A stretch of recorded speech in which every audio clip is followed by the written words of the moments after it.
Big news has now arrived on Gunners. You want to know all the details, so follow me until the end of the video.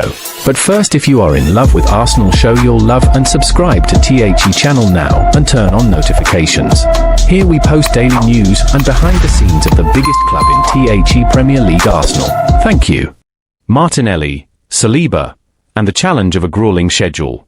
Mikel Arteta faced the media ahead of Arsenal's trip to Turf Moor to face Burnley on Saturday afternoon, and Football.London captured every word of his press conference.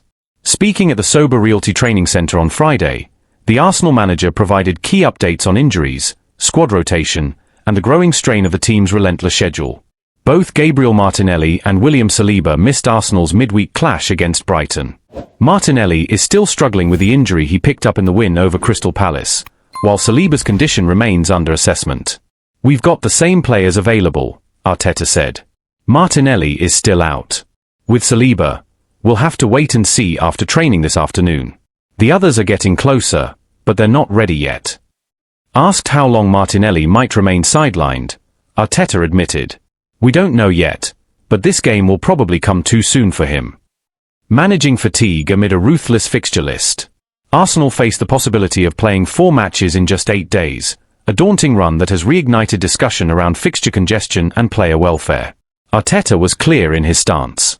"Every decision we make around games should come down to 2 principles, the well-being of the players and the well-being of the fans. Everything else should come after that." He acknowledged the increasing intensity of the modern Premier League calendar and its growing toll. "If we keep adding more matches without addressing that, it will become unsustainable. We can't open that window. We have to close it, because what we have here, this league, this competition, is too special to risk losing." Updates on the injury list. When asked about other key players, including Gabriel Jesus, Martin Odegaard, Noni Madueke, and Kai Havertz, Arteta remained optimistic. "Some of them are just a few weeks away, and hopefully a couple will be back very soon if their progress continues. After the international break, we should have some of them available again." He added that the upcoming North London derby could mark the return of several key figures, saying, "I'm excited to have them back. They've worked so hard every day and their desire to contribute is huge. It's going to be a big boost for us." Keeping momentum and mental edge. The Gunners have won 8 straight matches, a remarkable run that has strengthened their position near the top of the table. But Arteta warned against complacency.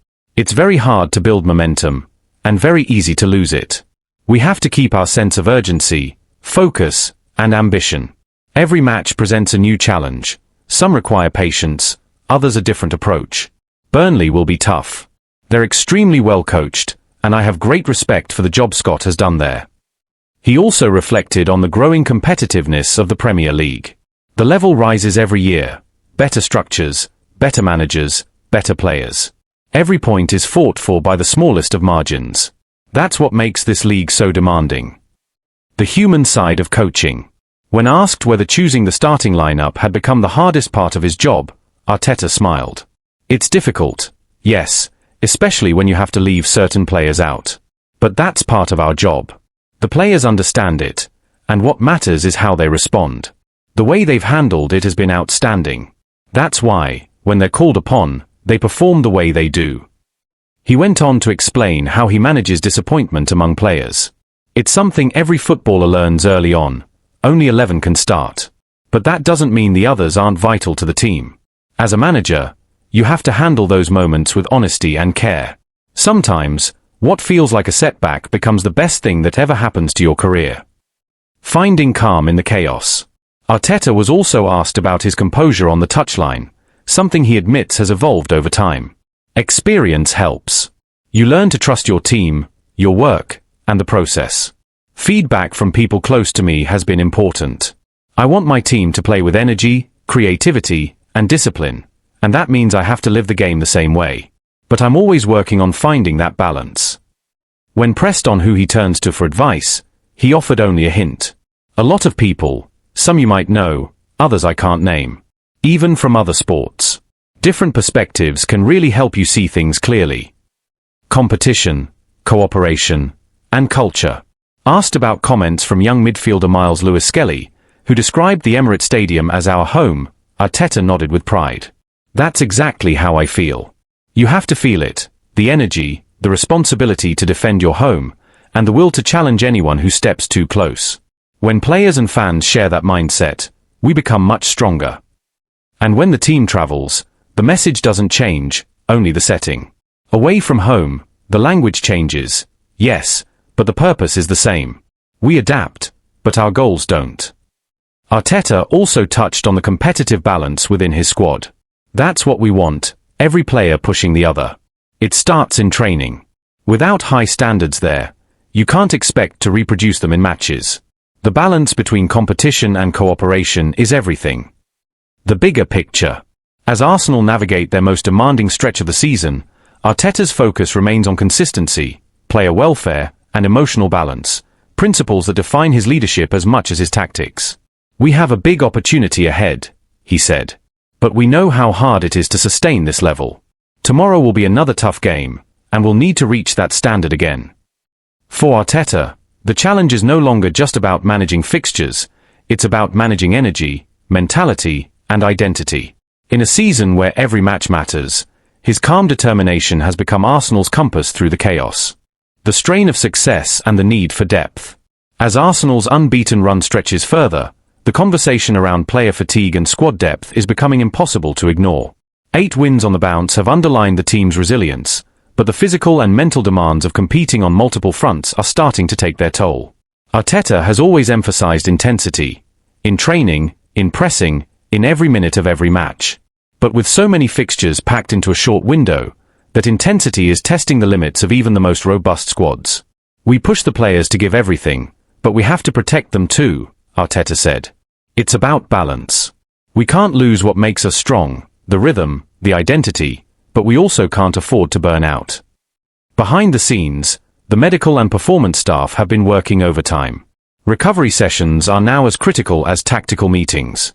Rotation, once a luxury, has become a necessity.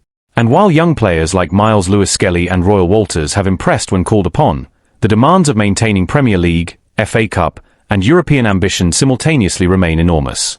The hidden cost of a packed calendar. Arteta's comments about player welfare struck a chord far beyond North London. Across the Premier League, there is growing unease about the increasingly relentless schedule faced by top clubs. In the past 2 seasons, players from multiple teams, including Manchester City's Rodri and Liverpool's Virgil van Dijk, have voiced frustration over fixture congestion, calling for reforms to protect both performance and longevity. Arteta didn't go as far as endorsing radical measures, but his tone carried quiet concern. We all want the best product possible, great games, great competition, he said. But we have to remember what makes this sport special. If the players can't give their best because they're exhausted, everyone loses. The players, the fans, the league itself. That sentiment reflects a broader truth. The Premier League's global success depends not only on spectacle, but sustainability. Every extra match risks blurring that balance. Leadership through transparency. Arteta's openness with his players has become a cornerstone of his management style. At a time when rotation decisions can make or break morale, his willingness to communicate directly has helped foster trust. Players who miss out on selection often receive detailed feedback about what they can improve. Those returning from injury are given clear expectations and timelines. Even the younger players, like Lewis-Skelly and Ethan Nwaneri, who recently shone in midweek, are kept in the loop, ensuring that their development aligns with the team's needs.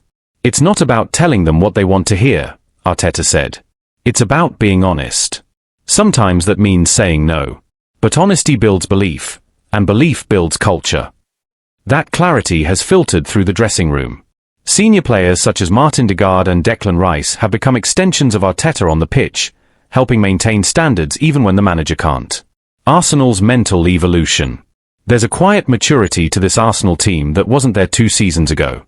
They've learned how to win without always playing perfectly, how to absorb pressure, and how to remain composed when key players are absent. Much of that mental toughness reflects Arteta's own growth. Once animated and impulsive on the touchline, he now radiates composure, something his players have mirrored. You can see it in their body language, noted one club staff member. They don't panic anymore. They stay focused, even when games get messy. That comes from him. The squad's emotional stability has become one of Arsenal's biggest weapons. In previous years, setbacks might have spiraled into doubt. Now, they spark resolve. What comes next? With the international break approaching, Arteta faces the delicate task of managing minutes while keeping momentum alive. The upcoming fixtures, including a North London derby, could define Arsenal's position heading into the winter stretch. If injured stars like Gabriel Jesus, Degarde, and Havertz return as expected, Arsenal will regain vital balance in attack and midfield. But Arteta remains cautious about rushing anyone back too soon. The most important thing is that when they return, they're ready to stay, he said. We need everyone fit not just for one game, but for the rest of the season. Meanwhile, the club's depth will continue to be tested, especially with the possibility of FA Cup and European knockout rounds adding even more pressure. Arteta's management of that workload could prove decisive in whether Arsenal maintain their title challenge deep into spring. The broader conversation. Arteta's remarks about scheduling and player welfare have reignited debate among managers and pundits alike. Some, like Jurgen Klopp and Pep Guardiola, have echoed his call for reform. Others argue that the intensity is part of what makes English football unique. Yet even critics acknowledge that fatigue-related injuries are rising and that burnout, both physical and psychological, has become an undeniable reality of the modern game. For Arsenal, this context matters.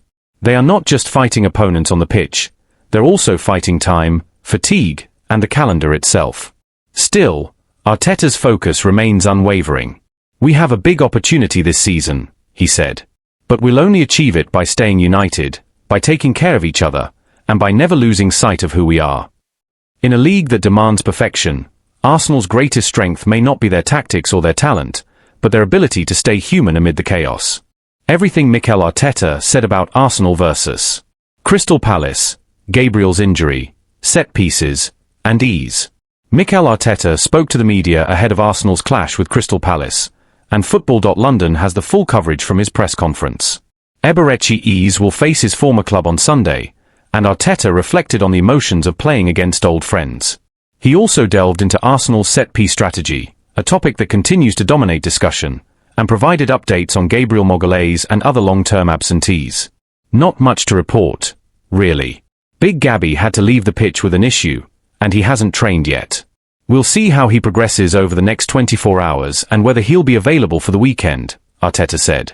When asked about the long-term injuries to Majuk, Degarde, Havertz, and Jesus, he added, all of them are progressing really well, starting to do certain activities. They're all very eager to be available as soon as possible, but at this moment, none of them are in contention for next week. On Arsenal's incredible defensive record, just 3 goals conceded in 12 games, the lowest in club history, Arteta said. Yes, we want records like this to translate into titles and trophies, of course. The more we maintain this level, the closer we get to our goals. This defensive record is impressive, but we need consistency. It's only the beginning of the season. Our aim is to keep improving, refining the areas where we can do better. Regarding Crystal Palace and Eze facing his former club, Arteta emphasized team focus. It's a big game for us. Last season we dropped points against several teams we now have a chance to beat this season. For Eze, it will be a special game given his history at Palace, but our focus remains on the team. These 4 matches are opportunities to approach things differently than we did last year. On managing squad depth and player expectations, there are 2 sides. Emotionally, I'd love to play everyone. But the alternative, having fewer options as we did in previous years, is far worse. Now we've built a strong, competitive, and supportive environment that challenges players in every game. That's the goal, and we're moving toward it. On Crystal Palace's form and Jean-Philippe Mateta. Stopping him starts with understanding the team. They're very organized and know exactly when and how to attack. In one-on-one situations, he's very prolific, so we try to disrupt those moments as best as we can. On Victor's recent form, there was no need for a talk, just a hug. We all celebrated because he truly deserves it. 15 goals already this season. The joy he showed is exactly what we want from our players. Regarding Arsenal's reliance on set pieces, I don't separate open play and set pieces. Football is football. But yes, we work hard on set pieces because they happen frequently and have huge value. That's why we focused on perfecting them over the years, 10 years, in fact. On defensive philosophy and replicating past Arsenal successes. I look at teams historically with strong defenses, and most often they win championships. We aim to build a solid base because the stronger we are defensively, the more likely we are to win games. On managing perfection. Our team isn't perfect. There are things to improve, but also many things we do extremely well. Margins at this level are tiny. The more alert and prepared we are, the better chance we have to win. On fan impact and Emirates atmosphere. Key. One of the most important aspects. We don't want fans to just watch. We want them to play with us. Their energy gives us an edge, and that can intimidate opponents. That mindset has to be in place every game. On ease facing his old teammates. There's emotion, history, and close relationships. But that makes you want to win even more. He's motivated to succeed here and make an impact in his career. On Declan Rice and set-piece mastery. He's evolving into a complete player, capable of contributing in multiple ways, including set-pieces. That's a huge asset for us. On Zubimendi's adaptation to the Premier League. He brings composure, hierarchy, and intelligence to our midfield. He sees the game differently, creates space, and disrupts opponents. If he scores as well, that's a bonus.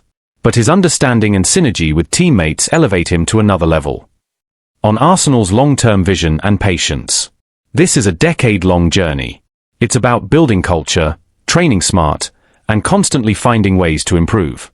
Football doesn't stop, and we connect every aspect of the game, defense, transition, attack, to create unpredictability and efficiency. Finally, on Arsenal's defensive record and challenges ahead. Records are nice, but football is unpredictable. We focus on the process. If we keep improving, we'll see where we are at the end of the season. Conceding just one goal from open play so far is a great start, and it's a warning to other teams. Arsenal is tough to beat. The anticipation for Arsenal's clash with Crystal Palace goes beyond just points on the table. Arteta's words underline a broader narrative. The Gunners are not just chasing victories, they're chasing identity, consistency, and the breaking of historical records. With just 3 goals conceded in 12 games, Arsenal is already rewriting its defensive history. But the implications go further. For opponents, it sends a warning. Breaking through this defense is a daunting task. For fans, it sparks renewed hope that this team can combine style with results, a hallmark of Arteta's philosophy since his arrival. The emotional subplot with Eberechi Ease adds another layer to Sunday's game. Facing his former teammates, Ease's personal stakes are high, but Arteta insists the collective goal outweighs individual stories. There's history, yes, but what matters is what we do as a team, he emphasized. Yet the tension between personal pride and team objectives is palpable, promising moments of intrigue and intensity on the pitch. Injury management also remains a critical factor. Gabriel Magalhaes' uncertain availability highlights the fine margins Arsenal must navigate to maintain momentum. The gradual return of Madueke, Degarde, Havertz, and Jesus is promising, but also a reminder that squad depth, while enviable, must be carefully balanced. Arteta's insistence on creating a competitive and supportive environment is not just about fairness, it's strategic. Players know that competition for places drives performance, keeping everyone sharp and motivated. Set pieces, often underestimated by opponents, continue to be a decisive weapon. Arteta's decade-long focus on maximizing these moments has already borne fruit this season. But it's not just about scoring, it's about creating unpredictability, controlling game rhythm, and imposing Arsenal style. As Arteta puts it, football is football. Every moment is connected. Looking ahead, the game against Palace is more than a tactical challenge. It's a test of mental resilience, a showcase for emerging talents like Victor and Zubimendi, and a statement of intent for the Premier League. If Arsenal succeeds, it reinforces the idea that Arteta's vision, patiently built over years, is now bearing tangible results. Failure, of course, would remind everyone how delicate consistency can be at this level. The broader footballing world is watching. Analysts will dissect every defensive action, every set piece, and every moment of brilliance or lapse. Fans are already buzzing on social media, debating how Ease will perform, how Arsenal's defense will cope, and whether this record-breaking start signals a title challenge or simply early season form. For the players, it's motivation. For the coach, it's validation of a long-term strategy. In the Emirates, the atmosphere will be electric. Arteta's emphasis on fan participation underscores the club's belief that a stadium full of engaged supporters is not just background noise, it's an active contributor to performance. How the crowd reacts to key moments could tip the balance, especially in a high-stakes, emotionally charged match like this one. Ultimately, Arsenal versus Crystal Palace is more than a match. It's a microcosm of everything Arteta is building: tactical discipline, individual brilliance, emotional intelligence, and a relentless drive to create history. And as the season unfolds, the repercussions of this game, both on the scoreboard and on the psychological momentum of the squad, could be felt for months to come.